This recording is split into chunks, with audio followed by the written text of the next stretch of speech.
আসসালামু আলাইকুম, স্বাগতম জানাচ্ছি সবাইকে। কেমন আছেন? ৫/৬/২০২৬ রোজ শুক্রবার রয়েছি ফরিদপুর জেলার সালথা উপজেলার ঠানটানিয়ার হাটে। দর্শক, আজকে জানিয়ে দেওয়া হবে কত করে যাচ্ছে পেঁয়াজের দাম। তার আগে বলে নিই, আপনি যদি এই চ্যানেলে নতুন হয়ে থাকেন অবশ্যই চ্যানেলটিকে সাবস্ক্রাইব করুন, লাইক করুন, কমেন্ট করুন এবং জানিয়ে দিন আপনাদের বাজারে কত করে রয়েছে পেঁয়াজের দাম এবং আপনি কোথা থেকে দেখছেন এবং শুনছেন জানিয়ে দিন কমেন্টের মাধ্যমে। ভাই বাজার আছে তো 950 1000 যায় না আজকে, গেছে কম প্রথম চোটে একদম সকালবেলা ছিল। এবার কি সব ঠেঙ্গা লাগবে?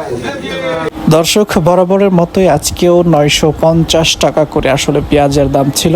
সকালবেলার দিকে 1020 টাকা বা 50 টাকা পর্যন্ত আসলে দাম গিয়েছে, কিন্তু চলতি বাজার রয়েছে 900 থেকে 950 টাকা করে। দর্শক, শুরু থেকে এই যে পেঁয়াজটা দেখতে পাচ্ছেন সামনে, এই পেঁয়াজটা 1000 টাকা করে কিনলেও পরবর্তীতে এই পেঁয়াজটাই আসলে 900 থেকে 950 টাকা করে আসলে কিনতে পারছে।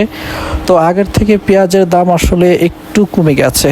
অন্যান্য বাজারে দেখেছিলাম যে 1100, কিন্তু আজকের বাজারে সর্বোচ্চ দাম দেখতে পারলাম যে 950। আমাকে কৃষকের পেঁয়াজের দাম নাই তাহলে কি সরবরাহ আছে 10 টাকা অধমতে নিয়ে যাবে কৃষকের দাম এইটা ফসলের দাম পাবি, এই ফসলের দাম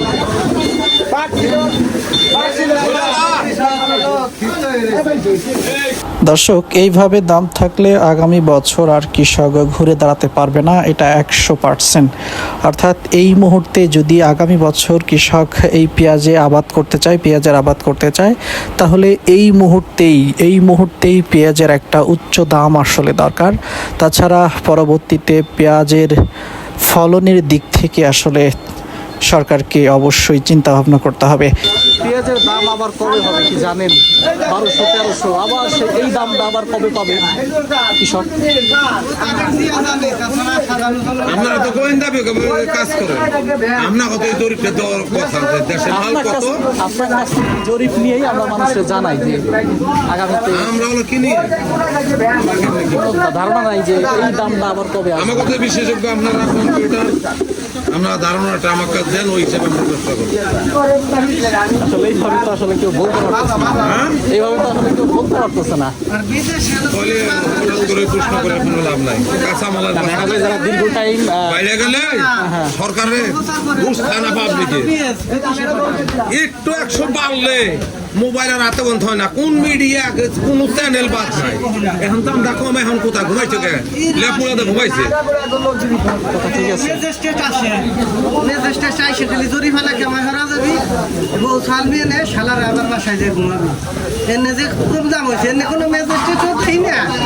প্রধানমন্ত্রীর কোনো খোঁজ খবর দেখি না যে কৃষক যদি সুস্থ থাকে, ব্যাংক হেমনের এই টাকাটা হেবেছে হয়, ওইটা তার গর্ব, কিন্তু এই টাকাটাই চালু করে দেয়। আবার পুলিশ বাসে এটা হয়, হাসপাতাল বাসে এটা হয়, এই কৃষকেরটা সারা বাংলাদেশ বাসে, প্রধানমন্ত্রী নিজেও বাসে। এই কৃষকের রক্ত খাইয়া প্রধানমন্ত্রী ক্ষমতায় রয়েছে। দর্শক, শুনতে পারলেন যে ব্যবসায়ী এবং এখানে যারা কৃষক রয়েছে তাদের কত অভিযোগ। তারা বলছিলেন যে পেঁয়াজের দাম বাড়লে ক্যামেরায় ভরে যায়, কিভাবে পেঁয়াজের দাম আসলে কমানো যায়। কিন্তু এই মুহূর্তে পেঁয়াজের যে অধপতন, কৃষকের মাথায় হাত, কিন্তু এই মুহূর্তে কৃষককে দেখার জন্য আসলে কেউ নেই। পেঁয়াজের ঊর্ধ্বগতির জন্য আসলে কেউ কথা বলছে না, পেঁয়াজের দামের জন্য আসলে কেউ কথা বলছে না।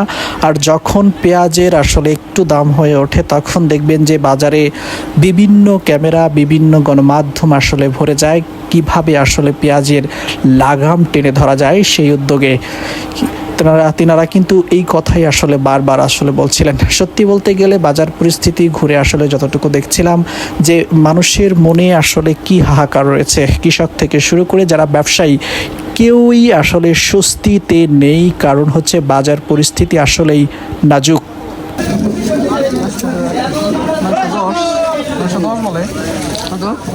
বলে না দামি কয় নাই, কত বলে চাপা পেঁয়াজ